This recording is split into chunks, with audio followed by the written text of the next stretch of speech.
روزی که جهان را تغییر داد، 11 سپتامبر سال 2001 19 عضو القاعده 4 هواپیمای آمریکایی را گروگان گرفتند و خونین‌ترین حمله تروریستی در خاک آمریکا را انجام دادند. صدها میلیون نفر این فلاکت در مرکزهای مهمترین اقتصادی و سیاسی آمریکا را می‌دیدند.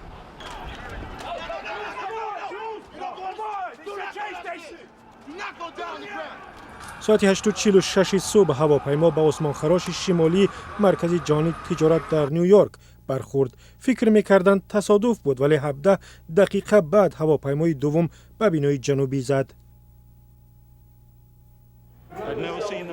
من هیچگاه چنین چیزی را ندیده بودم. مرکز جهانی تجارت بینای شرکت تلفنی ویران شد.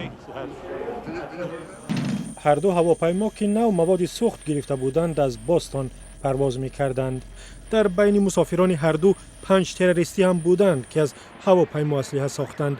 صدها نفر در یک لحظه بعدی برخورد جان دادند. بسیاری ها در طبقه‌های بالایی درماندند. من ندیدم چی شد، فقط دیدم چگونه مردم از تیریزه ها میپرند. میخواهم دانم با خواهرم که در مرکز جهانی تجارت بود چی شده است. جورج بوش رئیس جمهور آمریکا آن وقت در یک مکتب فلوریدا بود. با او گفتند به آمریکا حمله صورت گرفته است. بوش از پیش معلوم شدن مقیاس واقعی فاجعه به مردم مراجعه کوتاه کرد. من امر دادم که برای کمک به آسیب دیدگان و عائله های آنها از تمام امکانات دولت استفاده برند، حادثه را پوره تحقیق کنند و عاملانش را یابند.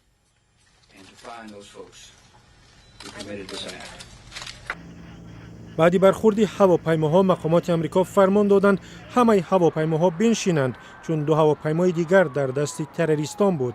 یکی به واشنگتن به سمت پنتاگون حرکت می‌کرد که وزارت دفاع آمریکا آنجاست. هواپیما ساعت 9:37 در داخل وزارت سقوط کرد. همه مسافران و 125 نفر در زمین هلاک شدند.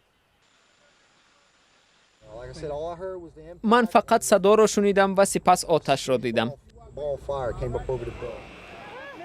هزاران نفر در مرکز جهانی تجارت سعی می‌کردند که از آنجا گریزند، ولی بسیاری ها نتوانستند. ساعت 9:50 آسمان خراش جنوبی فرو رفت و شهر زیر گرد و چنگ زهرآلود ماند.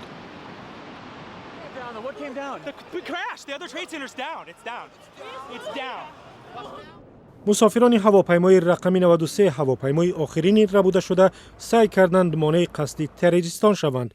کشمکش در داخل سبب شد هواپیما در زمین خالی در پنسیلوانیا افتاد. کسی هم زنده نماند. ساعت 10:30 آسمان خراش شمالی افتاد. صدها مأمور آتش نشانی، طبی، پلیس که به کمک شتافتند هلاک شدند. بعد فرو نشاندن آتش در جای فلاکت جستجو در خانه‌های آسیب دیده اطراف شروع شد. این وحشتناک است. خرابی ها وحشتناک است. مردم همه کار را برای نجات آدمان می کنند.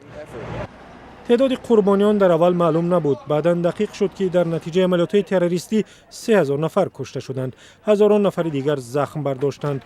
نجات بخشان زیادی هم بر اثر نفس گرفتن چنگ و دود سالهای بعدی فوتیدند. تحقیق خدمات امنیتی آمریکا نام تروریستان را معلوم کرد. 15 نفر از عربستان سعودی، 4 نفر از دیگر کشورهای عربی بودند. خلبان‌هایی که هواپیماها را بودند در آمریکا پرواز را آموخته بودند.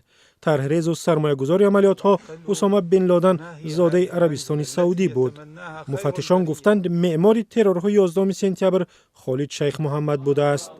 7 اکتبر رئیس جمهور بوش اعلان کرد که به ضد القاعده و میزبانشان طالبان در افغانستان عملیات آغاز می شود.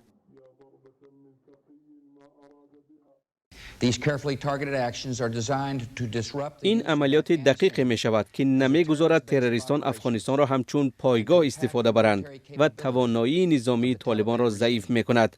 در عملیات دوستان وفادار ما از بریتانیا، کانادا، استرالیا، آلمان و فرانسه شرکت می کنند. همه آنها نیروهای مسلح می فرستند. ترورهای 11 سپتامبر آغاز جنگ 20 ساله امریکا در افغانستان شد. بر علاوه حکومت امریکا جنگ سراسری بر ضد تروریسم اعلان کرد که سال 2003 به جنگ امریکا در عراق رساند. پس از 11 سپتامبر در امریکا هم زندگی تغییر یافت. تدابیر امنیتی سخت‌تر و مسئولیت‌های خدمات مخصوص را زیادتر کردند. برای آنهایی که نزدیکانشان را تلف دادند و آنهایی که ماندند، 11 سپتامبر روز است که زندگیشان و جریان تاریخ در جهان را تغییر داد.